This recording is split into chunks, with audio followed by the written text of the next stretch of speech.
You are listening to Fast Track Podcast, the place to be to fast track your personal finance or fast track your business, or both, through a series of conversations with those who have learned it, done it, and made it. This episode's guests are Ecuador and Ariana, who are behind the Twitter account, The Money Success Concept. Born and raised in Venezuela, lived in London for the past 6 years, Ecuador and Ariana worked full-time in the fintech and digital transformation space.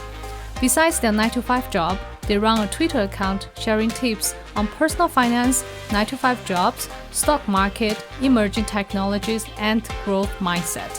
Soon, their ebook on emerging technology will be released. In this episode, we talk about creating side hustles, how emerging technologies can help businesses, and the importance of learning about personal finance.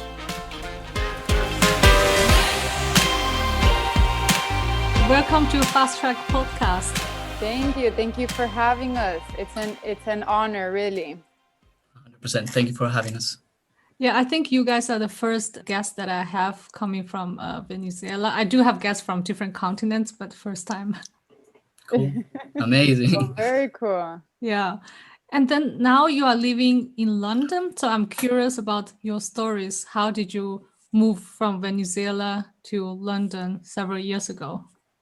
So basically, we were raised in Venezuela, and as you may know, Venezuela is currently going through an economic and political crisis for a lot of years now. And while we were growing up, we did kind of see it getting worse and worse, right? And like for my personal experience, I lived in the US for 9 years as well. So that kind of clash was very important and was very life changing, in the sense that I was graduating high school and I was like, things are so insecure. You can't leave your house at certain times. You can't go clubbing and come back home by yourself, and those certain things. And at the same time, we started to see that there was a limit of opportunities, right? Where we saw that different industries weren't developing as in other countries, and more the finance industry, which is the one that I wanted to get into the most. So I started investigating opportunities outside, and I came across a university called Holt International Business School. And yeah, so that brought me to London, and I haven't looked back ever since. I mean, I love Venezuela, and it's one of the most beautiful countries in the world, honestly. And my family's there, and my friends since I was little are there, and everything. But opportunity-wise, we had to leave, yeah.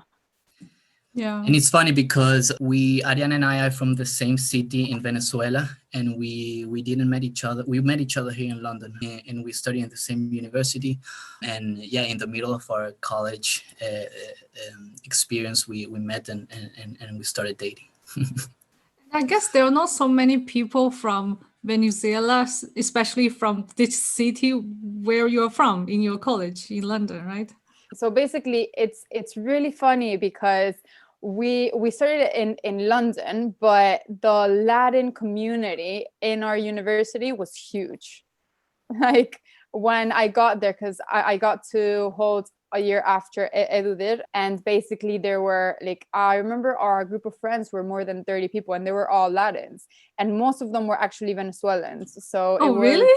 It was a coincidence, yeah. Like mainly from Caracas and Valencia were the cities that Venezuelans came from in that university.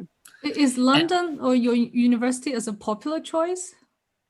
So basically London, so Holt has many campuses, but the main campuses for undergraduates are San Francisco and London. And because I was Italian and I'm guessing Edu the same, we decided to go to London. And as well, London is, I mean, it's the most, it's kind of like the business city, right? So that's what kind of pushed us towards London than San Francisco. And well, also a good thing about, well, you know that since Venezuela has limited opportunities, a lot of young people like us are going out of Venezuela looking for these opportunities. And so you will start to see a lot of Venezuelans going to city like London, like Madrid in Spain, like a lot of people, Venezuelans go to the US, Miami, because it's very nearby. So you will start to see a lot of Venezuelan going into the different cities around the world. They're migrating towards all over the world, basically, even Australia, Singapore. And the good thing about that is as well, we'll bring in our culture, and we're into the world. And you will start to see a lot of our food within different cities. A lot of our traditional food is the arepa, and you will see a lot of in places like London, like Madrid, like Mexico. So it's very interesting how we are spreading around the world. Yeah, I think there are certain countries in the world that are actually exporting talents, and I didn't know Venezuela is one of them. And I want to know, like, since you moved to London or moved in US, other countries, what do you think is the biggest difference between life in London and the life in Venezuela? Well, there are a lot of differences, but if we focus on one, I would say diversity. It would be a huge difference. In Venezuela, like we talked about before, after the Second World War, a lot of Europeans went to Venezuela in search of opportunities, which is ironic because now they're leaving. But basically, yeah, you do have people from different backgrounds, but at the same time, you're all raised in Venezuela, right? So you kind of have the same traditions. In London, you see like everyone is from a different country. It's insane, and there are so many different cultures, and and that's what makes it very, very beautiful, because you can definitely find your place whenever like wherever you want to. And also it has an easy access to Europe. Venezuela has an easy access to the rest of South America, but it's not as accessible monetary wise as you would be here in there in London, that you would go to Spain or Italy or Portugal, etc. So I would say that's the biggest difference. Yeah. And then for you, Ecuador? Well, it's just a little bit of different lifestyle that you get in London. I mean, London is a very, gray city. It rains a lot. The difference is weather is pretty big, I would say. So in Venezuela, you have very natural landscapes and places where they're so beautiful. You have mountains with snow. You have beautiful beaches in the Caribbean. You have deserts. So a lot of nature. Which in the UK, you have a lot of nature and very green landscapes and very beautiful places, but it's not the same as the weather that we are used to in the Caribbean and in Venezuela, basically. Yeah, so you can work in London and then go back to Venezuela for vacations. Well, yes. We try to as much as we can, but it's not as easy just because it's so far away. And like we said before, it's such a dangerous place in the sense that it's very insecure. So sometimes you're kind of like, is it worth the risk? Like there are things change so quickly. Like every single month is so different that sometimes you think, is it worth the risk for us going this year? Like you do have to think about it more than 3 times before you actually make a decision. But we do love going there, definitely. It's 100%. It's home after all. So, and then in London, what do you guys do in London professionally? I work within the fintech industry, financial technology. I work in a digital bank. It's called Anna Money. So it's a business account for small businesses. The whole bank runs with artificial intelligence. So it's like more than a bank, it's like having a virtual assistant as well that takes care of all your financial admin as a small business. So it's very interesting how technologies such as AI is affecting small businesses and helping them to automate those manual and boring tasks. And so yeah, it's very interesting to see how digital banking is playing a huge role in small businesses, especially during these times of the pandemic, where small businesses can now easily have access to funding through apps like Anna Money, where is the company that I work for. So it's pretty cool. And then Ariana? yeah, so currently working at a at a financial services consulting. So I've done many different kinds of projects, from strategy to operations, but I've worked with very traditional banks. So it's very curious as well, because Edu, since the beginning, he's very involved in fintech, and I want to be one of those people that works in Morgan Stanley, Goldman Sachs, et cetera, and the more that I worked with these types of banks, the more that I noticed this isn't the way to go. So I moved from that operational field to now more the transforming those traditional banks into more digital as well. So that's what I'm currently working on. Yeah.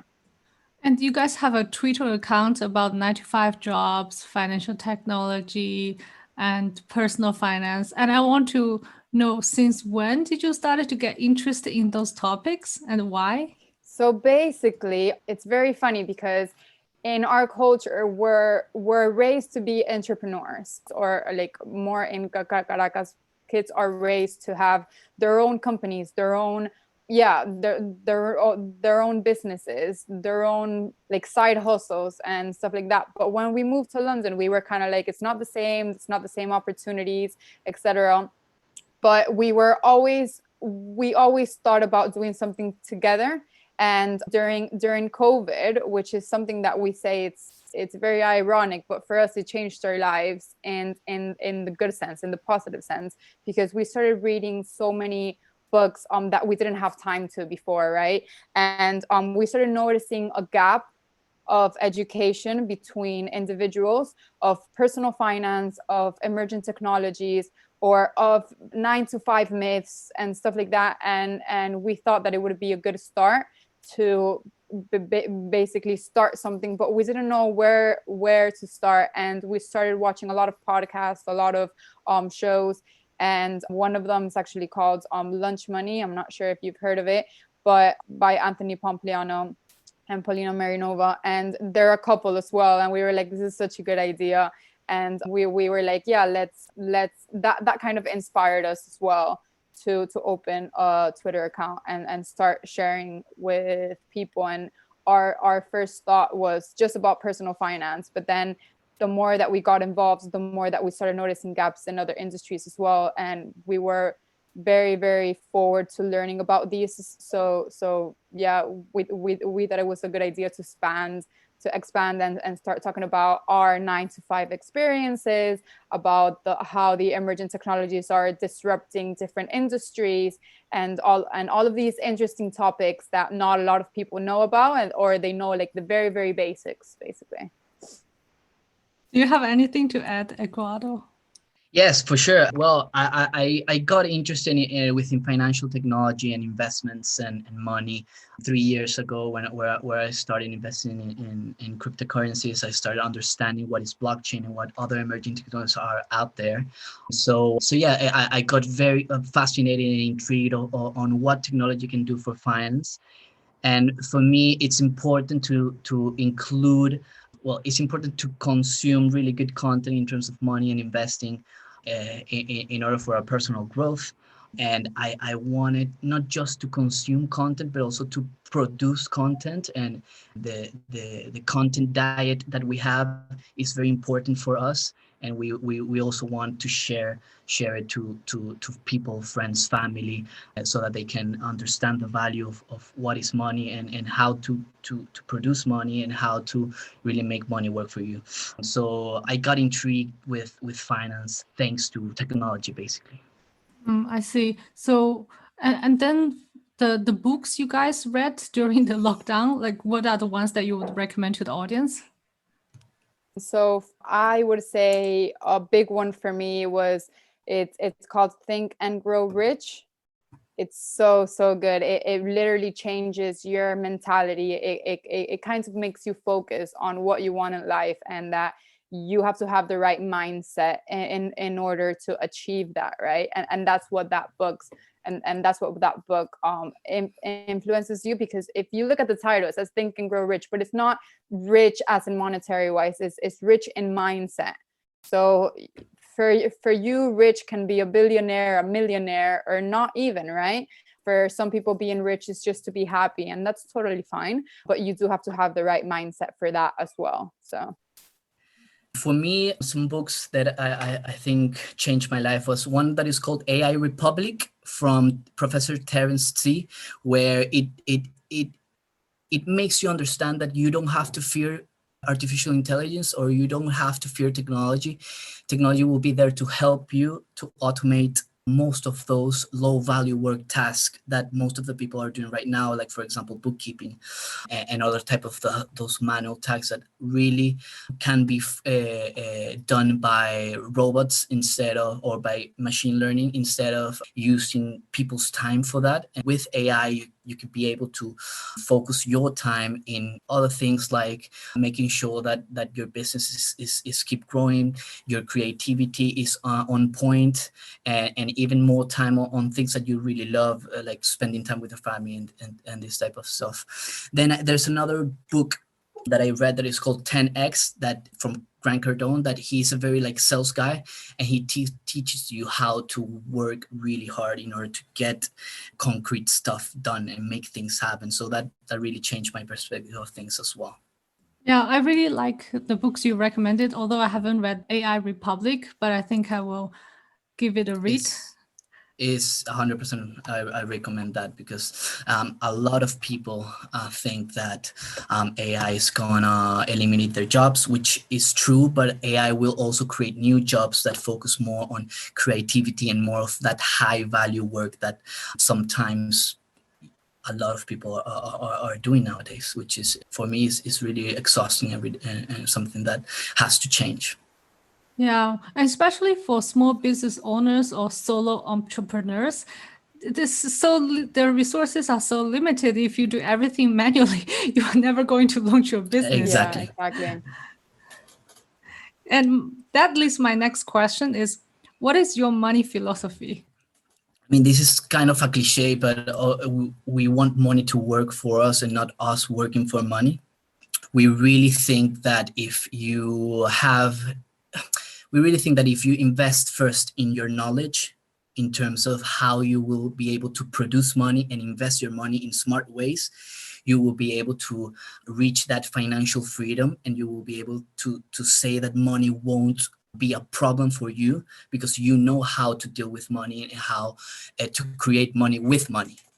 So that is my money philosophy, that works together with my investment philosophy as well, where for me, it's very important to not depend on one income stream only, but to have different sources of income. And these different sources of income can come from side hustles, can come from investments, can come from savings. So the idea is to save at least 20%. If you're starting, if you're in your 20s, for example, and you have one income stream that is your salary, and you have if you save 20%. If you grab 20% of that money that is coming into your bank account, and you spread them through different pots, like investment pots, savings pots, and side hustle pots, for example, you distribute your money well, and in order to get that different sources of income, which is really important, because you shouldn't depend on one. And is that one of the reasons you started the Twitter project? 100%. And also the pandemic has opened our eyes and the eyes of a lot of people that lost their jobs. For example, we were fortunate that we didn't lose our jobs, but a lot of people have lost their jobs, especially in the US, and well, in most parts of the world. So it's sad that people do not have emergency funds, do not have investments. So I truly recommend investing your money rather than just saving. Assets such as S&P 500, indexes within the stock market, even stocks that you love, companies that you love. Obviously, you have to have the right strategy and the right risk management for this. In our experience, we are young people still, and we can't tolerate risk. So we do some risky investments in order to earn money. But again, I think you have to create your own strategy that works for you and your own tolerance to risk, in order to have that money to be working for you instead of you working for that one source of income that most of the people think. But it's just about education. I was educated. Nowadays you can self-educate. So it's about reading and make sure that you're doing the smart things and really working hard for it, because at the end you have to work hard for that money to work for you. Yeah, this is so true, because if you think about where do people learn their money skills, except they have parents who know how to manage money and then they teach their children. If you don't have such kind of parents, where can people learn if they do not actively searching for the information? They don't learn it anywhere. Yeah, there's a gap of education, and we have noticed that while we were growing, schools don't really teach you about saving money, about investing, about like they don't really cover those topics, or how important it is, or even how to do your taxes, which is something that can be very complicated if you don't understand it, right? And those are huge gaps that people are starting to identify now. And just because the world has become so international, so there's something that has to be amended within the education industry. But as well, it's very important to point out that you don't need a school to learn these things. So I'm not saying that you shouldn't go to school. No, I'm just saying that if you don't get something currently from your school, from your university, your college, whatever, so you have a library at your hands all day. You have your phone, you have your computer, you have your tablet. You can find any information just with the click of a button, and that's really important that people don't quite understand yet. But yeah, that's kind of one of the reasons that we also started Twitter, was kind of like to get that education started, because we feel that the more you learn, the more appetite you get to continue learning. So it's just a matter of people to start going just a little bit, and then you're going to start getting curious, and or you're even going to start feeling better when you go out with friends and you know what they're talking about, or you bring out a topic that maybe they don't know what they're talking about, and you feel empowered, right? So what else can you do about it? Well, you go ahead and you start learning more things on other topics. And yeah, basically teaching yourself. It's something that was very undervalued during other generations, and you're starting to notice how valuable it is now. Totally agree. We have a motto that is like, you got to learn how to learn. So nowadays with the internet and that saturation of content that we have, it's important to have a really good content diet that really teaches you valuable things in terms of hard skills and soft skills as well. And then about the content, I know you have like a weekly newsletter and then Twitter account that you manage together. What kind of content do you share on those channels? So on our Twitter, we talk a little bit about everything. We try to cover a lot of topics. Sometimes we do notice that maybe it's a bit too much information, so we start reducing it a bit. But we talk about personal finance, emerging technology. We talk about our 9-to-5 experiences. We give out motivational tips, just anything that we find useful for people. And in terms of our weekly newsletter, we started it just maybe over a month ago or even more. And we're currently focusing on emerging technologies. And as soon as we finish with that, which I think we have about 2 or 3 newsletters left, we're going to start talking about personal finance, and eventually we'll start mixing it a bit as well. But at the beginning, we wanted to teach about the basics, and then once we get that education out, then we can start reinforcing with other details. But the newsletter is going to be mainly about emerging technologies and personal finance and growth mindset as well, because that's something that goes hand in hand with everything. So, and then what do you think are the most common misconceptions about investing and finance? So basically, okay, so I think that everyone is scared of the things that they don't understand and that they don't know about. And that's perfectly normal because we're human beings, right? So I don't know anything about biology. when someone talks to me about a pharmaceutical or something like that, I'm like, whoa, you have to slow down a bit because I have no idea what you're talking about. So there are certain concepts that are a bit scary for me in that industry. And I think that a misconception on finance and on investing is exactly that. Investing is a big word. Finance is a big word. And you certainly tell people about these things and they're like, no, I don't want to get into that. That's too complicated for me. And it's not really that it's complicated for you, it's that you don't understand it yet. And we understand that, and that's perfectly fine. But the important thing, like I said before, is to dive in little by little and get to know it. But a misconception is exactly that. They're big words and they're scary words, but they're only scary words because you don't know a little bit about them yet. But those start to get less intimidating with time. Yeah, it's like the risk is way bigger for something that you don't know once you get to know about it, and then the risk becomes smaller and smaller. Exactly. The more you start learning about it, the more you start getting used to the terms, the less scary it's going to become. Yeah. And also you mentioned the ebook, which is about to be released in February 2021. What is it about?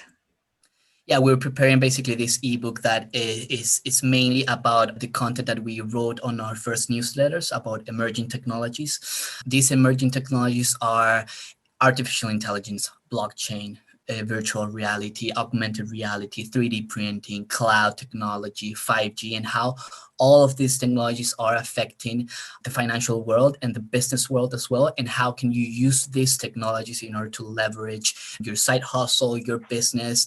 And the idea is to, sometimes people, again, these misconceptions, people feel that these technologies, understanding them in a deep way is very difficult. And I believe that we are trying to make people understand these technologies in a deep way, but in an easy way and easy to consume and to digest way. So people will know how to use effectively these technologies into their business or entrepreneurial projects, and in order to leverage, because you need to know that these technologies are changing the world and changing your environment for sure. Yeah, and I totally agree with you, because all these technologies you mentioned, people actually have a hard time to understand them because they're so technical. But if you put them in a simple way, easy to understand language, people would understand it. By understanding it, they know how the technology can work for them, for their business. I think it's a very valuable project. Exactly, yeah. Yeah, We're definitely. preparing this.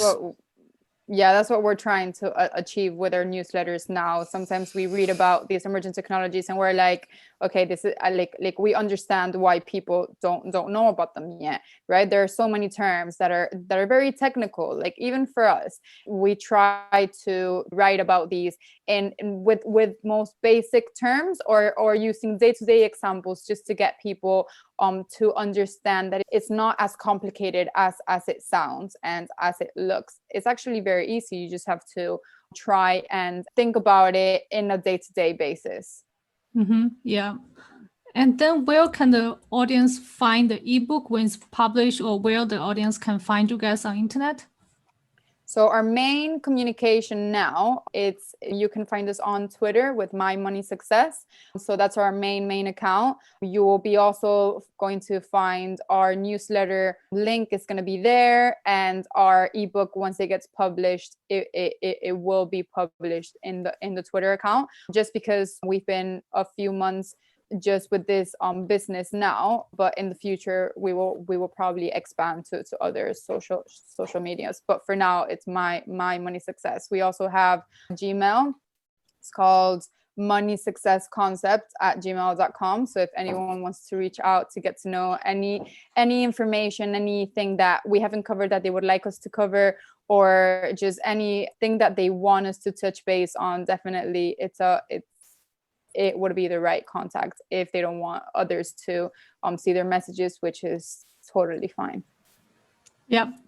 And all these links I will put in the show notes. So I hope the audience will find, maybe when the ebook is out, they can get one copy of it and have a read to understand what are the emerging technologies, and follow your Twitter account to learn more about emerging technology and personal finance. Yes, definitely. Thank you so much. We do want to point out that when we talk about personal finance, we are not advisors. So that's very, very important. Everyone has to make their own judgment, and everyone has to do their own research and take their own risks. We do try and make it easy for people to find the content, but that's a very personal topic, hence personal finance. So it's very important that they don't do whatever we say we do just because we do it. They do have to do their own research and learn more about 100%. it themselves.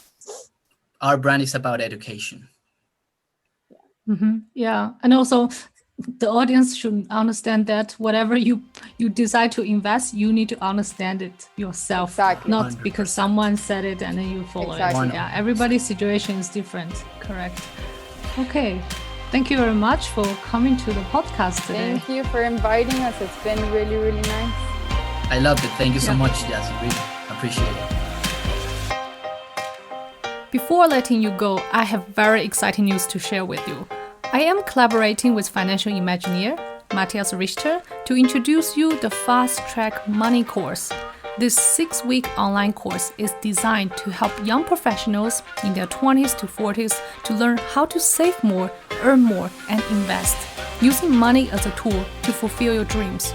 We teach you the proven method that Matthias has been using himself in the last 20 years and achieved financial independence.